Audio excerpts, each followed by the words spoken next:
Pagi, Bu. Pagi, Bu. Ibu. Selamat pagi, Bu. Oke. Ya, mohon maaf ya, barusan ada kendala teknis. Saya ganti ganti WiFi, jadi agak lama gitu terkoneksinya. Oke. Baik, adik-adik, sekarang kita masuk ke pertemuan 24. Daftar hadirnya sudah saya buka.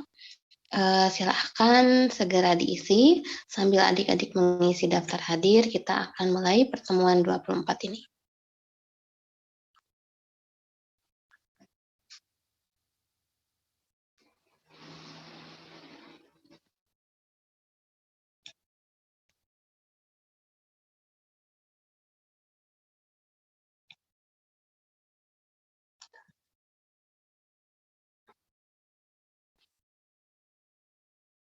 Recording in progress.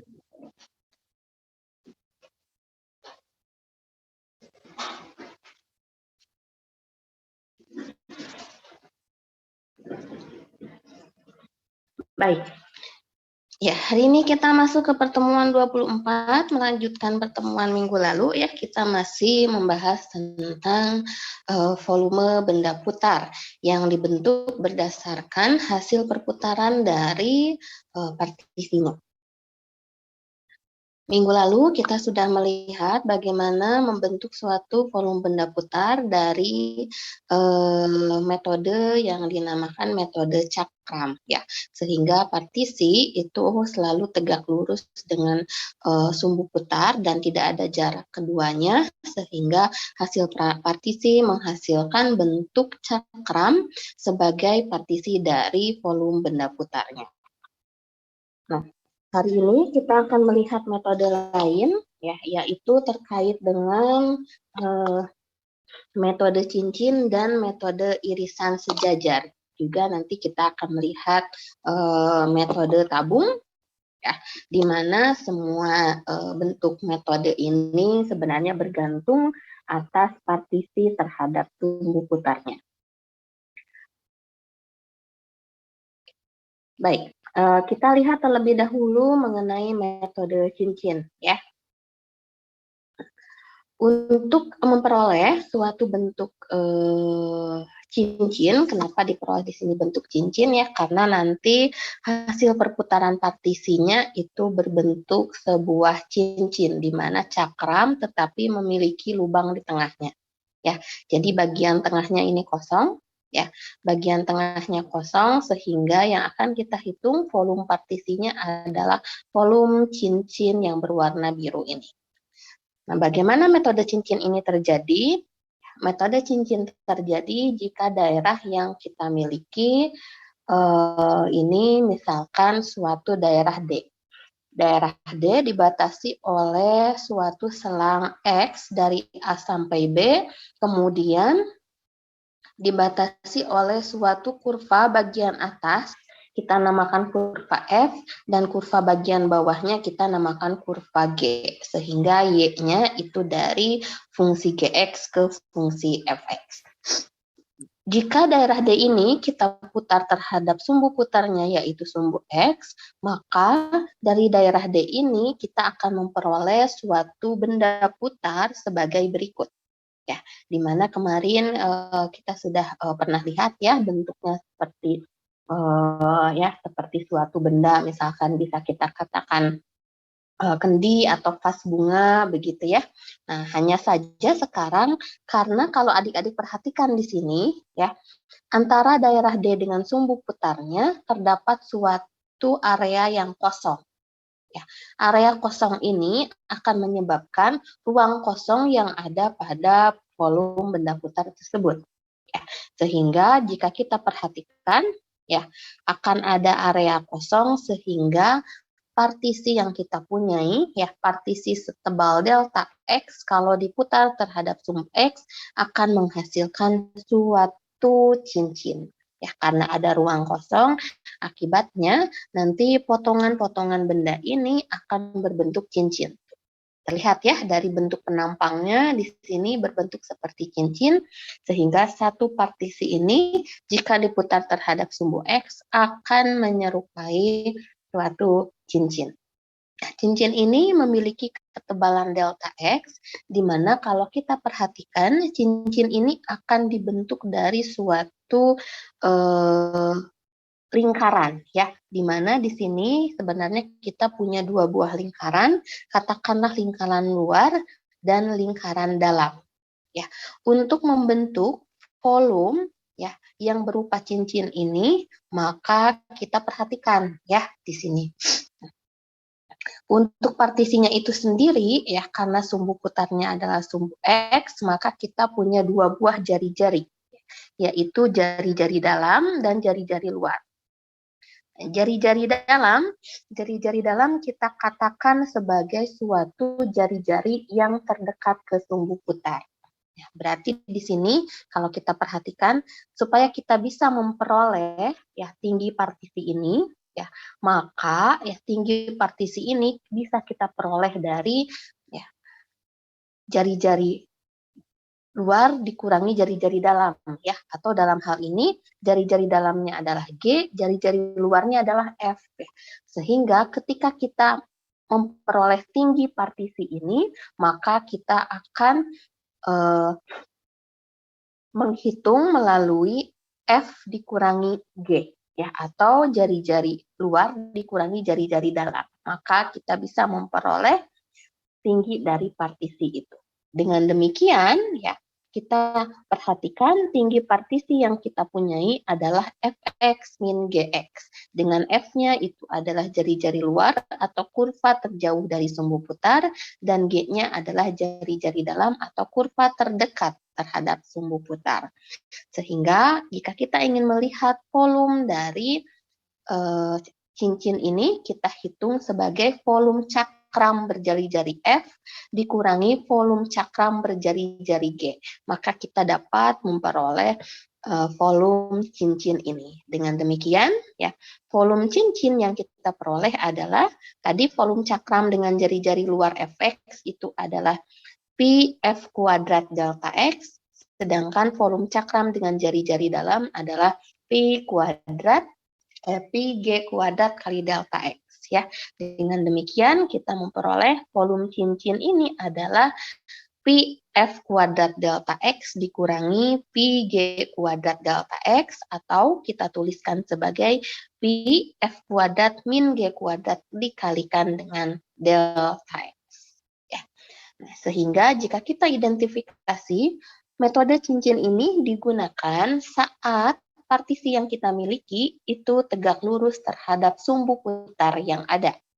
Dan partisi ini memiliki jarak dengan sumbu putar tersebut, akibatnya kita mempunyai jari-jari luar sebesar Fx atau kurva terjauh dari sumbu putar, dan jari-jari dalam atau Gx kita identifikasi dari kurva terdekat terhadap sumbu putar. Sehingga di sini kejadiannya sama seperti cakram, hanya saja ada jarak antara partisi dengan sumbu putar. Ya, ada jarak yang akan menghasilkan suatu ruang kosong pada tengah-tengah volume benda putarnya, dan juga irisan dari benda putar itu akan menghasilkan irisan berupa cincin, atau partisi ini jika diputar itu akan berupa cincin. Ya, sehingga kita bisa menyatakan volume benda putar itu sebagai volume cakram luar dikurangi volume cakram dalam. Kita tuliskan Pi F kuadrat delta X min Pi G kuadrat delta X, sehingga kita punya total benda putar. Volume benda putarnya adalah integral A sampai B Pi F kuadrat min G kuadrat dx. Ya, nanti akan kita hitung berdasarkan kejadian partisi yang nanti akan kita lihat. Ya. Oke, kita perhatikan contoh berikut.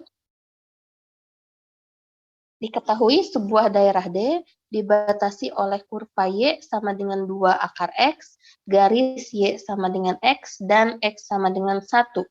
Jika D diputar terhadap sumbu X, tentukan volume benda putar yang terjadi.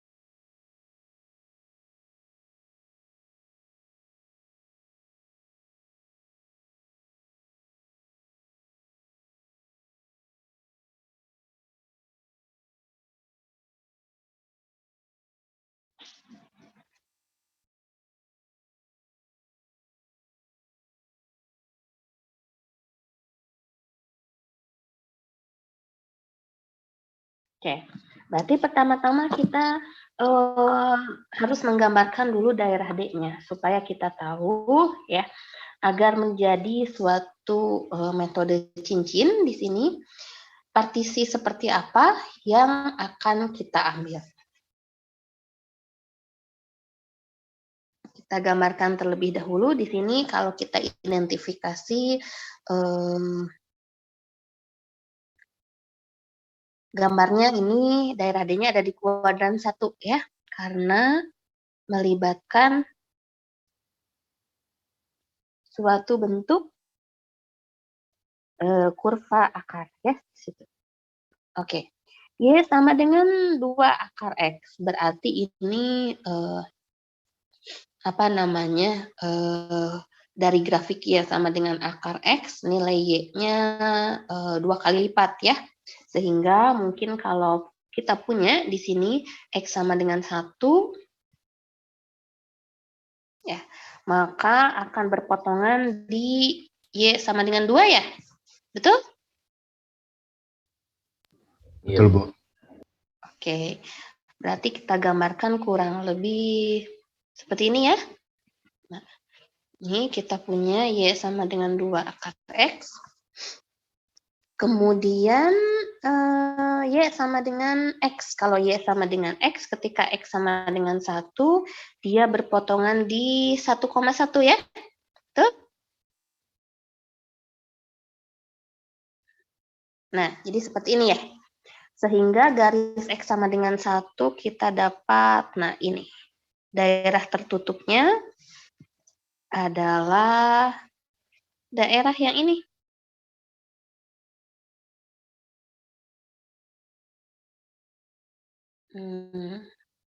Nah, daerah yang itu. Betul nggak? Coba dibaca lagi deskripsinya. Bu, izin tanya, Bu. Ya. Kalau yang di bagian kanannya X sama dengan 1 bukannya juga bisa ya, Bu ya? Yang ini? Atau yang ini? Bukan. Ya, yang di bagian situ. Soalnya nanti 2 akar X sama Y sama dengan akar Y sama dengan X bukannya nanti akan ketemu juga, Bu. Oke, ketemunya di mana? Oke, di 4,4 Bu. Di 4,4. Oke. Oke, berarti ada 2 daerah berarti ya? Ada 2 daerah karena ini batasnya di sini katanya X sama dengan 1. X sama dengan 1 berarti ada kemungkinan 2 daerah ya. Oke, kalau kemungkinan 2 daerah berarti di sini kita lihat saja pada apa namanya, pada X-nya 0 sampai 1 ya. X-nya 0 sampai 1 atau X-nya 1 sampai 4 gitu ya. Jadi nanti mungkin ini soalnya kurang informasi, jadi nanti harus ada informasi yang jelas ya. Nanti saya akan lebih teliti lagi untuk informasi lebih jelasnya, tapi sekarang kita lihat untuk X-nya 0 sampai 1 ya. Nanti mungkin ditekankan lagi daerahnya karena jangan apa namanya, kalau misalkan kita perpanjang seperti ini berarti nanti ada 2 daerah ya. Daerah ini atau daerah ini harus dipilih salah satu. Nah, sekarang kita lihat X-nya 0 sampai 1 ya. Oke? Baik, Bu. Oke. Ya, mungkin nanti lebih diperjelas lagi.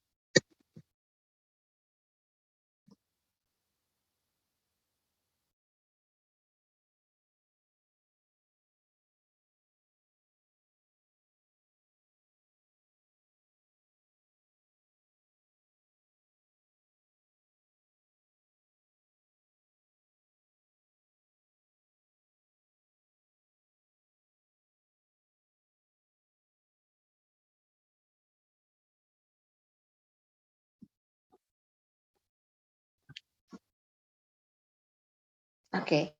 Nah, sekarang kita lihat X-nya pada 0,1. Ya, apa yang terjadi?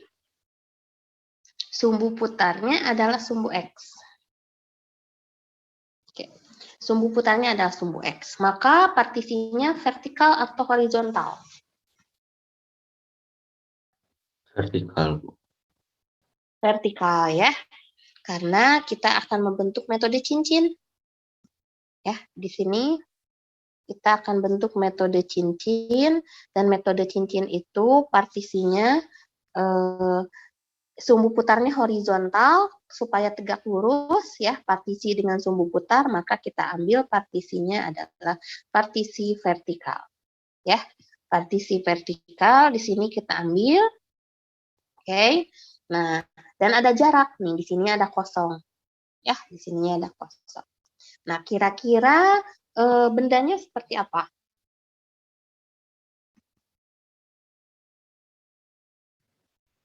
Mangkok.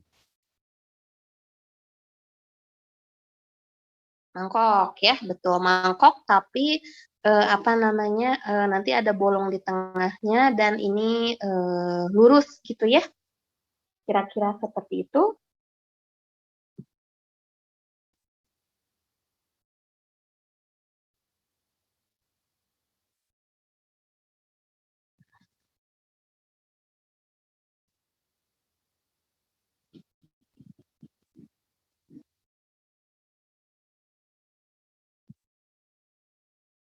Oke.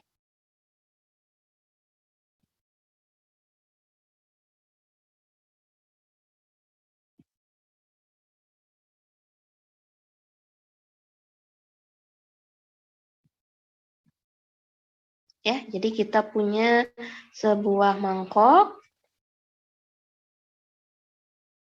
Oke, nah kurang lebih nanti seperti ini ya keadaannya.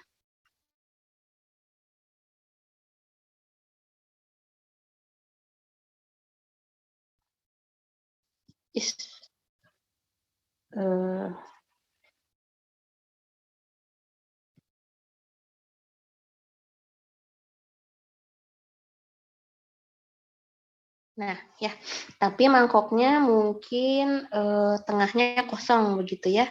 Jadi kita punya mangkoknya itu adalah daerah yang sebelah sini ya. Nah, oke, betul? Tengahnya kosong ya? Nah, jadi partisi yang kita punya ini nanti akan berbentuk cincin ya. Nah, partisi yang kita punya nanti akan berbentuk cincin.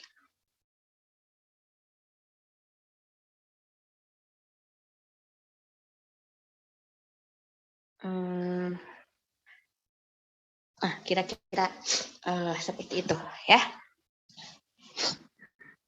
Nah, cincinnya kita pindahkan ke sini.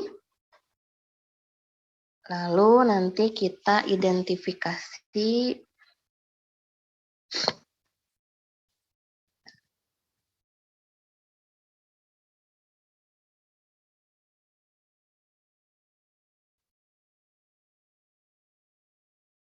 ya, identifikasi kira-kira jari-jari luarnya apa, ya, jari-jari dalamnya apa, ya.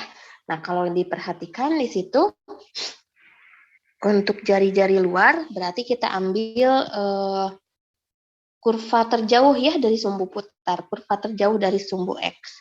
Jadi di sini jari-jari luarnya adalah 2 akar X, Bu. 2 per X? 2 akar X. 2 akar 2 X. akar X, oke. Jari-jari dalam?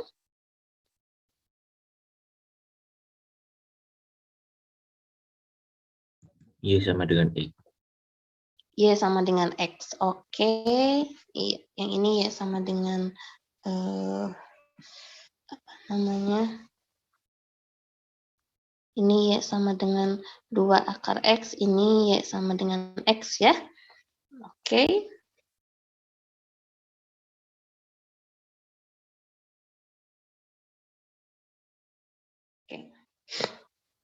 Sehingga di sini metode cincin itu terjadi dengan ketebalan delta X ya.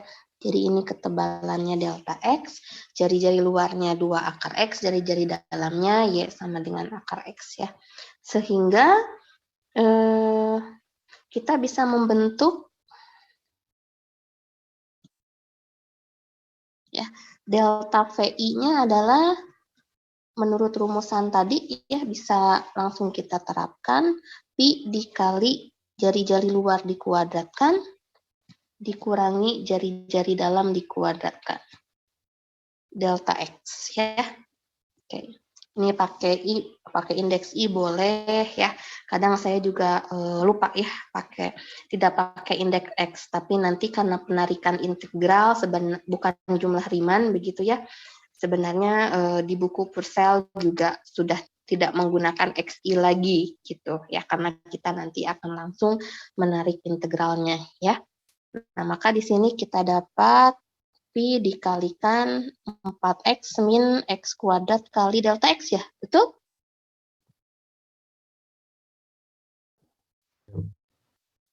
Betul nggak?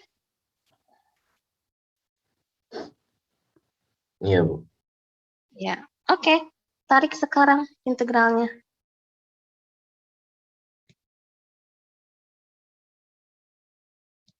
Dengan demikian, volume benda putar adalah V sama dengan integral 0 sampai 1 ya.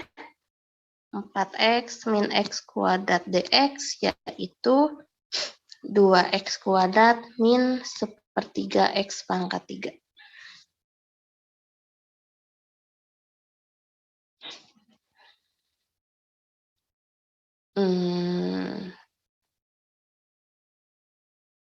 Oke, dievaluasi di 01.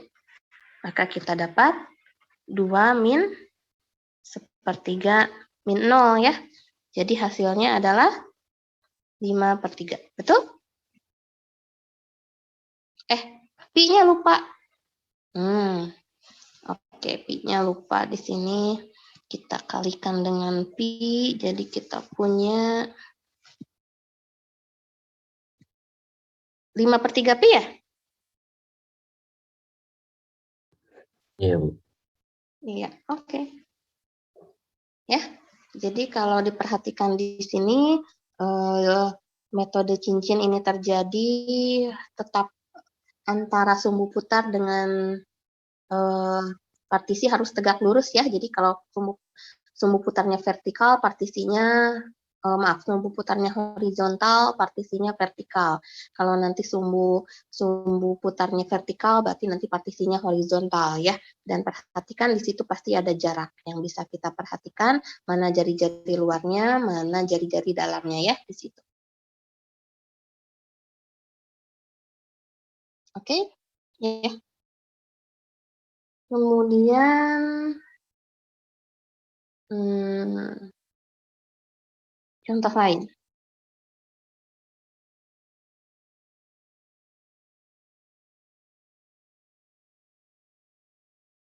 Ini.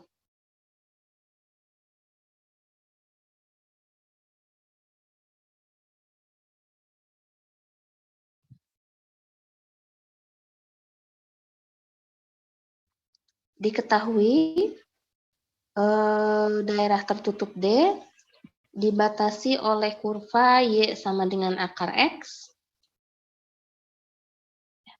garis X sama dengan 4, dan sumbu X. Jika D diputar terhadap garis X sama dengan -1, ya, jadi nanti sumbu putar tidak selalu harus sumbu koordinat, ya. Bisa saja garis lain, ya, Y sama dengan A atau X sama dengan B, begitu ya. Sehingga nanti kita bisa perhatikan kalau syarat-syarat dari metodenya sih sama, ya. Posisi partisi terhadap sumbu putarnya, ketentuannya sama. Hanya saja sekarang mungkin kita harus berstrategi karena bukan sumbu koordinat, ya, karena bukan sumbu koordinat, sumbu putarnya, jadi kita harus benar-benar memperhatikan jarak atau jari-jari yang terjadi. Ya. Tentukan volume benda putar yang terjadi di situ. Oke, kita perhatikan dulu gambarnya ya, supaya kita tahu partisi yang harus kita ambil seperti apa.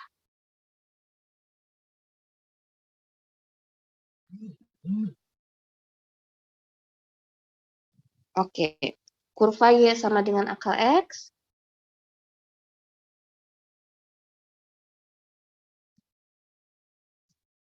Terus garis X sama dengan 4. Berarti ini Y-nya 2 ya?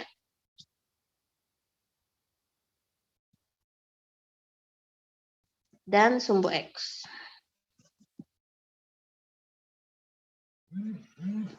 Oke, tuh daerahnya udah bisa disimpulkan belum? Yang mana daerah D-nya?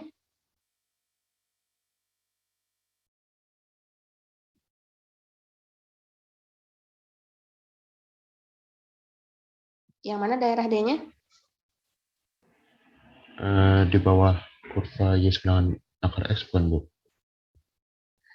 Yang daerah tertutup ini ya? Iya, Bu.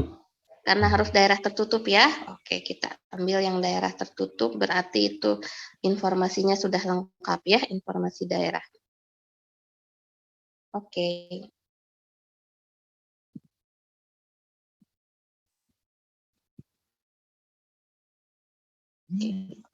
Ini daerah D-nya, kemudian diputar terhadap X sama dengan min 1. Nah, ini sumbu putarnya. X sama dengan min 1 menjadi sumbu putarnya. Jadi, partisinya kita ambil bagaimana? Mendatar atau tegak? Supaya jadi metode cincin. Mendatar, Bu. Mendatar ya, betul. Karena ini sumbu putarnya sudah tegak ya.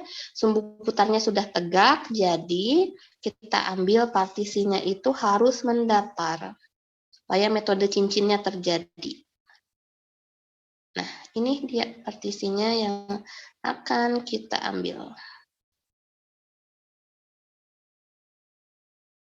Ya, jadi nanti cincinnya itu akan mempunyai ketebalan sebesar delta Y, ya. Karena sekarang partisinya mendatar. Kalau partisinya mendatar kan memotong sumbu Y, ya. Jadi ketebalannya delta Y di situ. Nah, jari-jari dalamnya berapa? Ya, jari-jari dalamnya, jari-jari luarnya, ingat sekarang kita ukur terhadap X sama dengan min 1.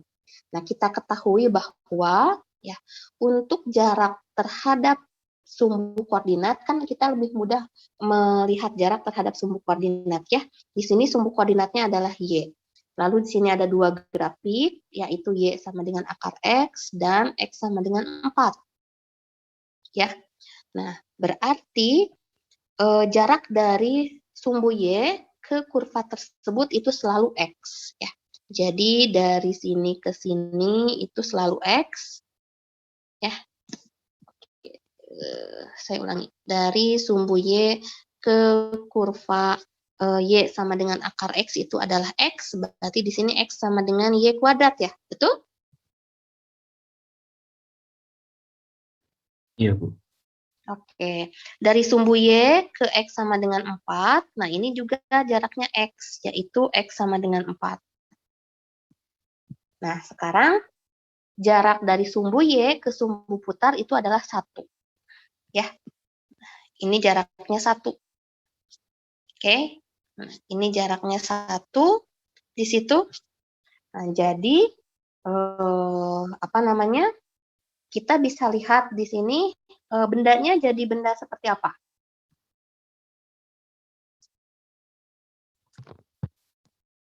Donat bukan, Bu.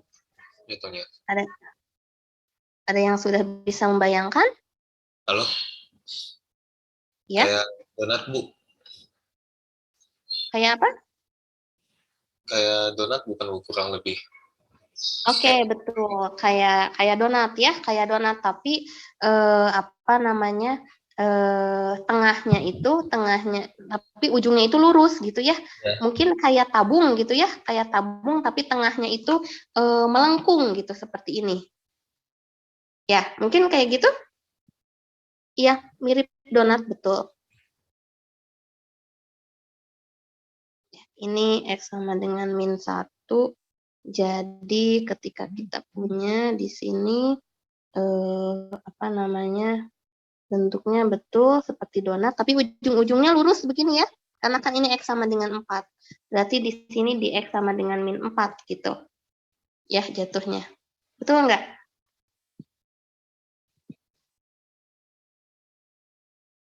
Dia akan agak lurus begitu ya. Ih, licin sekali. Nah, seperti itu, tapi di sininya agak melengkung. Nah, ini juga melengkung. Tuh. Ya, ini juga melengkung. Jadi bendanya itu apa namanya? kurang lebih seperti ini ya. Bu, Ya. itu bukannya min 5 ya berarti ujung kiri?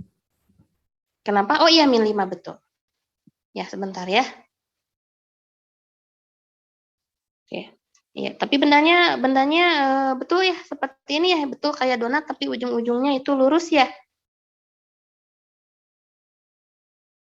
Tuh. Jadi nanti partisi warna merah itu jadinya partisi yang ini. Nah, partisi yang ini ya. Aduh, susah kalau gambar pakai manual. Nah, gitu. Karena ini apa namanya si bendanya itu kita gambarkan penampangnya gitu ya. Nah, ini kan tadi luas daerahnya ya. Nah, luas daerahnya itu hasil perputarannya di sini juga sama gitu bentuknya. Ya. Nah, terus kita punya partisinya jadi yang ini. Cincinnya adalah yang tengah ini.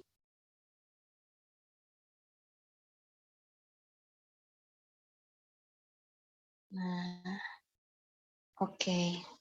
Betul? Cincinnya bisa kita pandang yang tengah itu?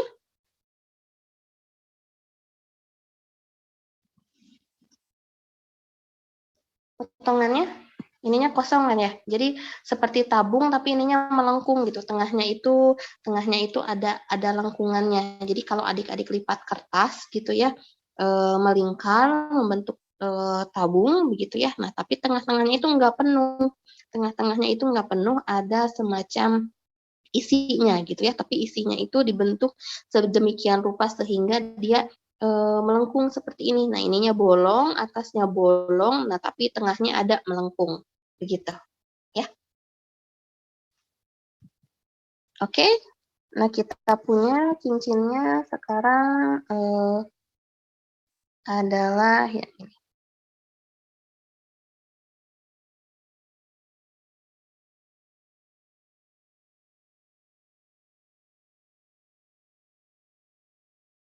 Nah, yang ini ya. Ini tebalnya delta Y. Oke.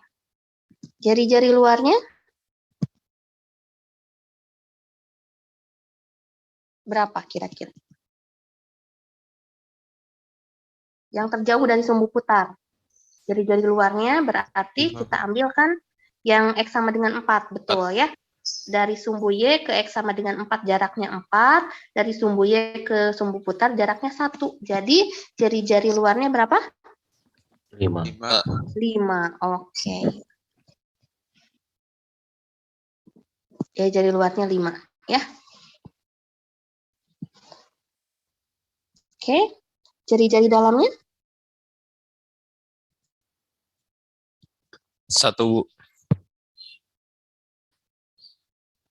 Plus Y kuadrat. 1 plus Y kuadrat. Oke, betul. 1 plus Y kuadrat ya. Karena sekarang yang terdekat dari X sama dengan min 1 adalah kurva X sama dengan Y kuadrat. Sedangkan X sama dengan Y kuadrat ini adalah jarak dari kurvanya ke sumbu Y. Nah, dari sumbu Y ke sumbu putarnya jaraknya 1. Jadi totalnya kan yang ini ya. 1 tambah Y kuadrat. Nah, ini jari-jari dalamnya. Nah, ini jari-jari dalam. Ini jari-jari dalam. ini jari-jari luar, ya, seperti itu. Oke, maka delta VI-nya sekarang adalah Pi dikalikan jari-jari dalam dikuadratkan, dikurangi jari-jari luar dikuadratkan kali delta Y. Ya, jangan lupa lihat partisinya ya, supaya tidak tertukar delta Y atau delta X. Sekarang partisinya mendatar, jadi tebalnya adalah delta Y. Ya. Oke, maka di sini kita punya Pi dikalikan. Maaf, saya ketukar. Jari-jari luar ya, kok jari-jari dalam dulu sih? Jari-jari luar dikuadratkan, dikurangi jari-jari dalam dikuadratkan ya, betul? 25 Iya, min, oke, 1 plus 2Y kuadrat tambah Y pangkat 4. Jadi Pi dikalikan 24 min 2Y kuadrat min Y pangkat 4 ya. Oke. Sehingga V-nya kita tarik integral dari mana ke mana? Y-nya untuk daerah D. 0 ke 2. 2 ya? Oke. 0 ke 2 ya. Pi dikalikan 24 min 2Y kuadrat min Y pangkat 4 DY. Jadi kita punya 0 sampai 2. Oke, bisa kita langsung integralkan saja. 24Y min 2/3 Y pangkat 3 min 1/5 Y pangkat 5.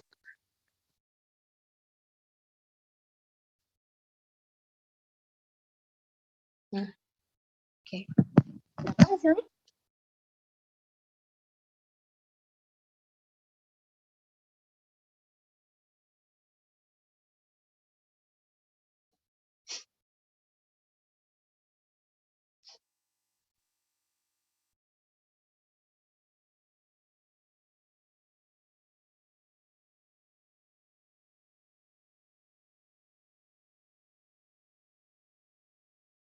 Ada yang udah dapat?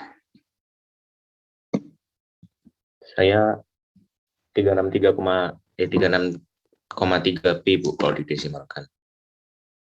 Berapa? Pecahan aja. Pecahan aja. Bisa nggak kalau pecahan?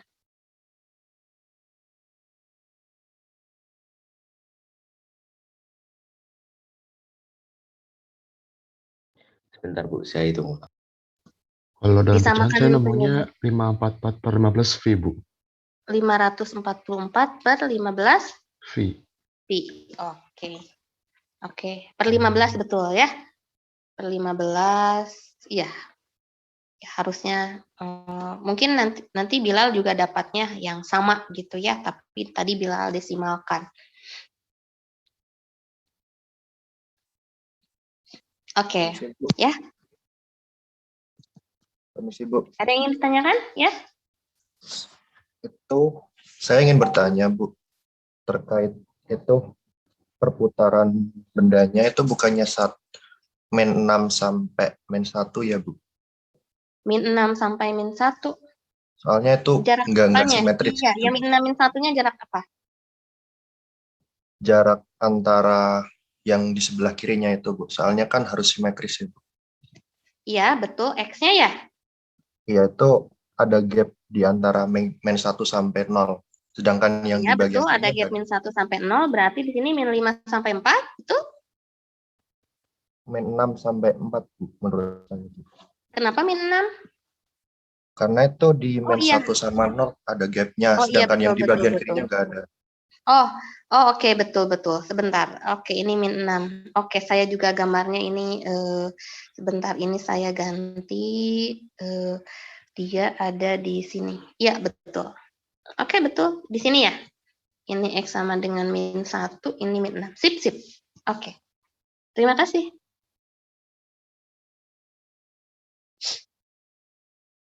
Oke, ya, iya betul. Ini sumbu putar, jadi dia ada sedikit jarak ya. Ada sedikit jarak, jadi X sama dengan min 1-nya di tengah-tengah. Jadi ininya bolong, betul. Ya, tadi saya keliru menempatkan X sama dengan min 1 di situ. Oke, ya. Ini untuk yang partisinya mendatar. Nah, kalau ini coba dilihat dulu. Kebayang nggak? Sumbu putarnya sekarang Y sama dengan min 2.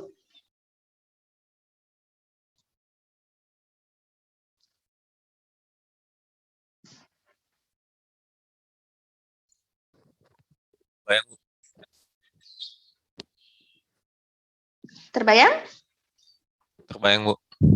Oke. Berarti ini partisinya bagaimana? Vertikal atau horizontal? Sumbu putarnya Y sama dengan min 2. Horizontal, Bu. Horizontal, hati-hati. Vertikal. Oh, kok partisinya vertikal, tapi Iya, sumbu putarnya horizontal, ya. iya, betul. Ya, oke. Betul. Ini kan sumbu putarnya. Ya, sumbu putarnya Y sama dengan min 2. Apa namanya, daerahnya Y sama dengan X kuadrat dengan Y sama dengan akar 8X. Oke. Nah, titik potongnya ini ada di mana?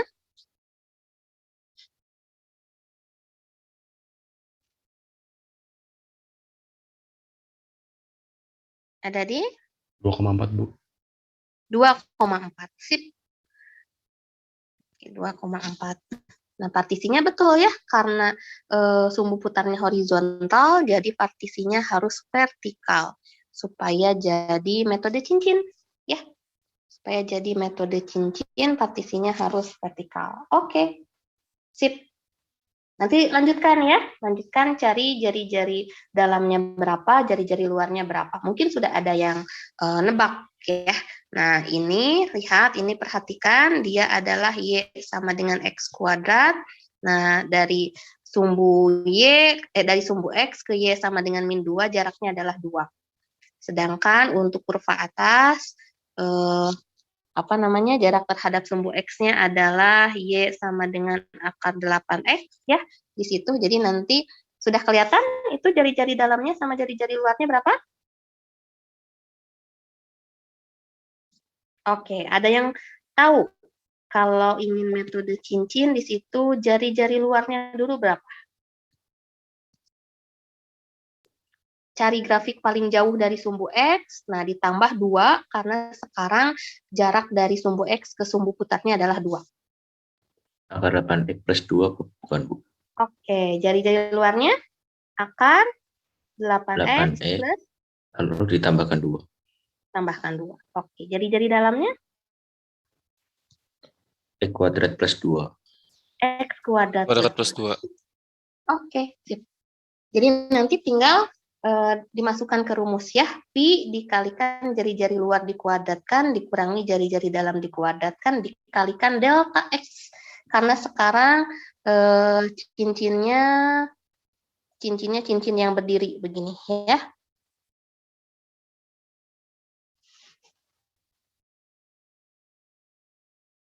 Cincinnya yang begini. Ketebalannya delta X, hati-hati ya. Jadi nanti pakai pakai pengintegralannya untuk selang X-nya, untuk daerah D dari berapa ke berapa. Nah, dikalikan dengan pi jari-jari luar dikuadratkan, dikurangi jari-jari dalam dikuadratkan. Ya, oke. Ini lanjutkan nanti memperoleh volume benda putarnya. Ya. Komisi, Bu. Iya. Izin bertanya, Bu. Iya. Saya masih agak bingung tentang yang penggunaan delta X sama delta Y-nya, Bu. Itu kapan dan kenapa, Bu? Oke, penggunaan delta X sama delta Y. Delta X itu ketebalan, ya ketebalan ketika kita mempartisi secara vertikal. Kenapa mempartisi secara vertikal itu ketebalnya delta X? Karena ini partisinya sekarang memotong sumbu X. Ini lihat Calvin. Tuh, ada di sumbu X kan? Kelihatan? Ya, Bu. Ini XI-1 dan XI. Ya, kita ambil partisi XI-1 dan XI. Jadi, ketika kita punya partisi tegak, dibentuk oleh titik XI-1 dan XI, ini ketebalannya jadinya delta X, XI-1, yang dihampiri oleh D min A per N. Ya, oke. Jadi, kalau vertikal, karena memotong sumbu X, sehingga ketebalannya delta X. Kalau horizontal, ya, nih, Calvin perhatikan kalau horizontal. Kan begini partisinya ya. Nah, ini memotong di mana? Motong sumbu Y, ya. Iya, Bu. YI dan YI-1. Jadi ketebalannya delta Y. Sudah kelihatan sekarang? Sudah, Bu. Dan Oke. lalu kalau itu cara nentuin arah putar sumbunya gimana ya, Bu? Arah putar sumbunya yang mana? Nanti sumbu putarnya dikasih. Eh, seperti kayak Y-2 itu diputar secara vertikal gitu. Y-2-nya sumbu putar, nggak diputar. Dia itu sebagai acuan, daerah D-nya yang diputar. Daerah D-nya diputar, tapi diputarnya ininya sebagai sumbu putarnya. Jadi ininya diam. Ininya diam sebagai sumbu putar. Nah, ininya yang berputar, Calvin. Partisi ini yang berputar. Ya, Partisi ini diputar. Nah, partisi ini diputar. Ya, ini kan asalnya partisinya. Nah, terus diputar mengelilingi si Y sama dengan min 1 tadi. Y sama dengan min 2 tadi. Nah, jadilah di situ itu bayangan putarannya itu membentuk cincin di sini karena ini bolong. ya Bu, maksud saya itu kenapa Y-2 itu dia arahnya itu dia horizontal gitu, Bu, garisnya. Arahnya horizontal garisnya. Ya, Iya, maksudnya kan garis. Y-2 di sini ya. Iya, Bu.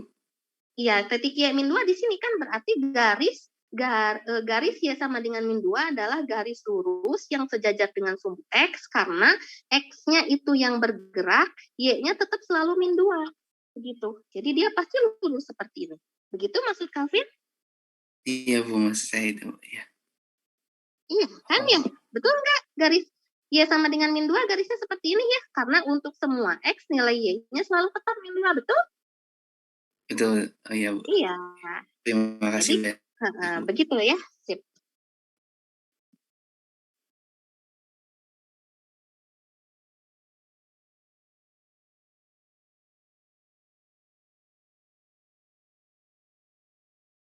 Ya, kalau X sama dengan 1, misalkan ya, kita tandai X sama dengan 1 di sini, lalu dia adalah garis yang sejajar dengan sumbu X, dengan sumbu Y, ya maaf, karena kan sumbu Y ini X sama dengan 0 dikatakannya. Sumbu X ini adalah Y sama dengan 0. Sumbu Y X sama dengan 0, sumbu X adalah Y sama dengan 0.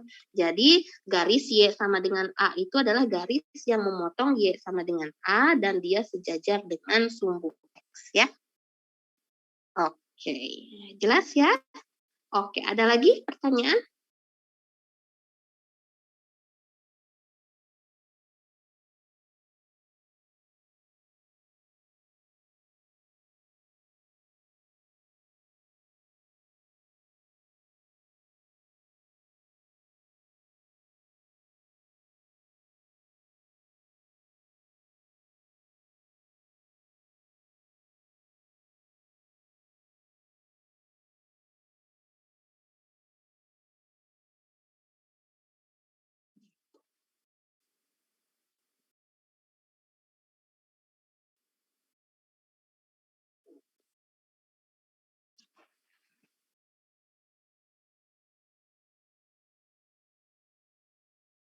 Tidak ada? Oke. Apakah jelas identifikasi untuk metode cincin? Bagaimana posisi partisi, kemudian menentukan jari-jari dalam dan jari-jari luarnya.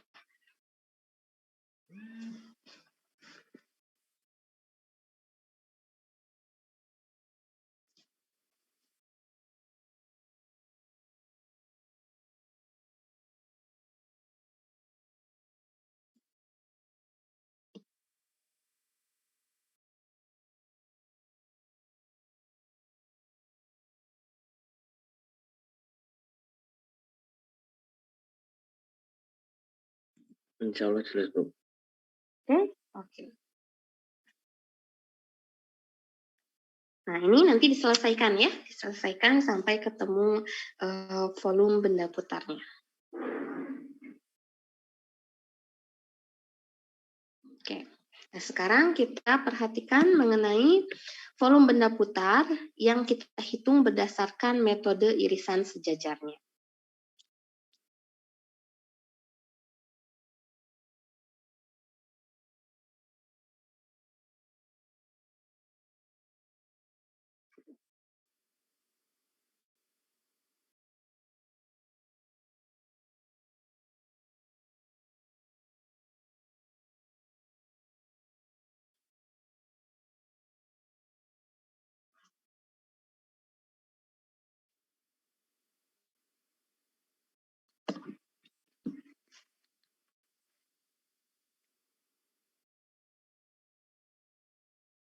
Oke, nah bagaimana maksud dari metode irisan sejajar ini? Nah, kadang ketika kita, misalkan bayangkan adik-adik ingin memotong suatu benda padat, ya. Kalau benda padat berarti benda yang isinya itu ada gitu ya, seperti buah semangka gitu ya. Buah semangka itu tidak hanya cangkangnya, tetapi dalamnya juga ada, ya dalamnya juga padat, memenuhi seluruh ruang yang ada di dalamnya gitu ya. Lalu kue tart mungkin ya, birthday cake gitu ya, kue ulang tahun. Nah, itu kan padat juga gitu ya, padat isinya ada gitu ya, isinya banyak gitu ya. Nah, ketika kita iris atau kita potong-potong ya, ketika kita potong-potong bendanya itu, nah maka kita akan dapat suatu ketebalannya ya. Kita akan dapat suatu ketebalannya dan juga bentuk penampang yang sama. Artinya di sini kalau potongannya itu berbentuk lingkaran gitu ya. Nah, ketika kita memotong-motong donat ya secara vertikal di situ ya, secara vertikal kita potong-potong donat, artinya arah pisaunya dari atas ke bawah gitu ya. Arah pisaunya dari atas ke bawah, maka kita akan dapat suatu bentuk irisannya berupa lingkaran gitu ya. Yang seperti ini potongan donatnya. Nah, ya mungkin potongan donatnya ini berupa lingkaran. Nah, donat kan bentuknya seperti ini katakanlah ya, dengan ketebalan sesuatu gitu ya. Nah, ketika kita potong-potong gitu ya, oh maaf,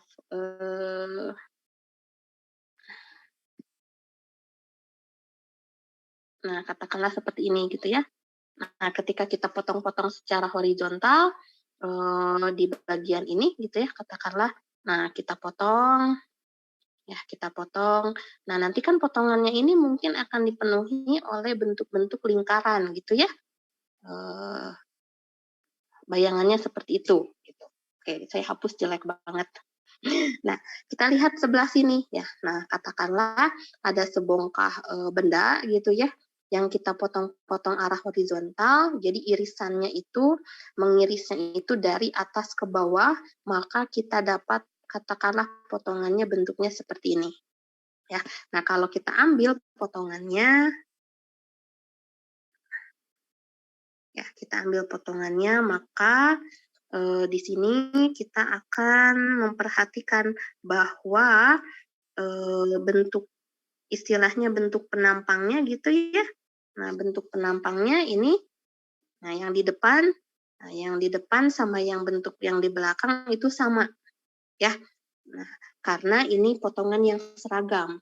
Nah, sehingga jika suatu benda padat itu kita akan hitung volumenya melalui irisan ini, maka kita akan melihat volume irisan ini sebagai luas alas atau luas bentuk penampang yang sama. Artinya bentuk penampangnya itu kita ambil yang sebelah sini ya adik-adik. Nah yang ini ya. Nah, berarti kan luas dari bentuk penampangnya dikalikan dengan ketebalannya. Karena di sini misalkan pemotongannya secara vertikal, maka nanti kita akan mendapat ketebalannya itu sebesar delta X. Begitu. Ya. Dan jika luas penampangnya itu adalah Lx, Ya, maka volume benda putarnya atau volume partisinya ini adalah, ya, ini katakanlah luasnya Lx. Nah, sehingga kita dapat VI-nya itu berarti adalah luas penampang kali ketebalan. Nah, sehingga ketika kita menarik volume dari benda putarnya, maka kita akan memperoleh integral A sampai B Lx dx. Ya, di mana Lx-nya ini adalah bentuk dari luas penampangnya, ya, artinya luas penampangnya ini bentuk potongannya apa? Ya, bentuk potongannya seperti apa? Bisa bentuk potongannya itu segitiga, bisa bentuk potongannya itu lingkaran, atau bisa bentuk potongannya setengah lingkaran, tergantung benda padat yang nanti kita perhatikan. Ya, nah dengan catatan di sini nanti ada keterangan di mana irisannya itu sejajar, ya, irisannya itu sejajar benda dengan bidang tegak lurus sumbu apa misalkan, ya. Kalau tegak lurus terhadap sumbu X, ya berarti nanti kita dapat bentuk ketebalannya adalah delta X, ya, karena kan tegak lurus sumbu X berarti potongan vertikal, ya, atau tegak lurus sumbu Y. Kalau tegak lurus sumbu Y berarti nanti kita perhatikan, ya, ketebalannya itu adalah delta Y, karena kalau tegak lurus terhadap sumbu Y berarti memotong titik partisinya di sumbu Y, ya, sehingga kita perhatikan di sini bentuk irisannya, ya, bentuk irisannya tegak lurus dari arah mana, horizontal atau vertikal, serta luas penampang atau bentuk irisannya. Oke, kita perhatikan.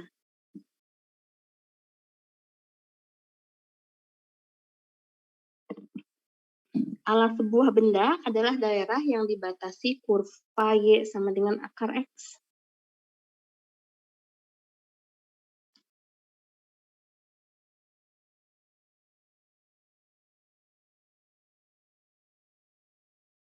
Dan Y sama dengan X kuadrat.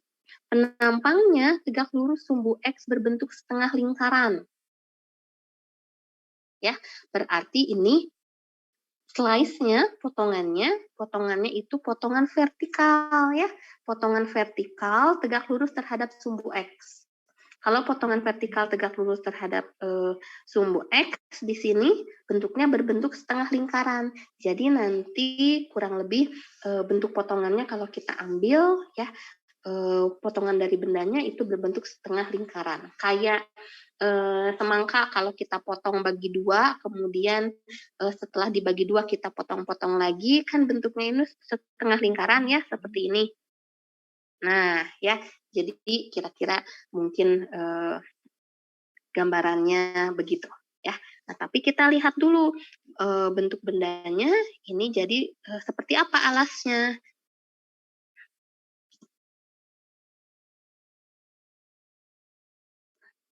Alasnya adalah Y sama dengan akar X, dan Y sama dengan X kuadrat. Oke, perpotongannya di 1,1, ya? Iya, Bu. Oke. Jadi ini daerah D-nya.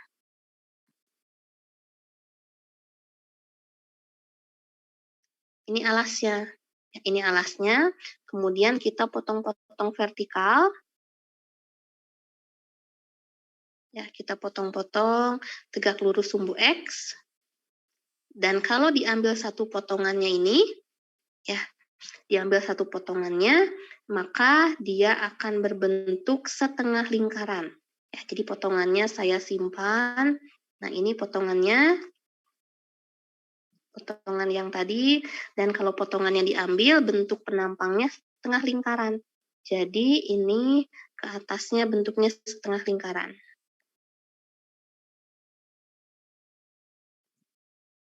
Nah, jadi kurang lebih, ya, nanti potongannya keluar sebagai berikut.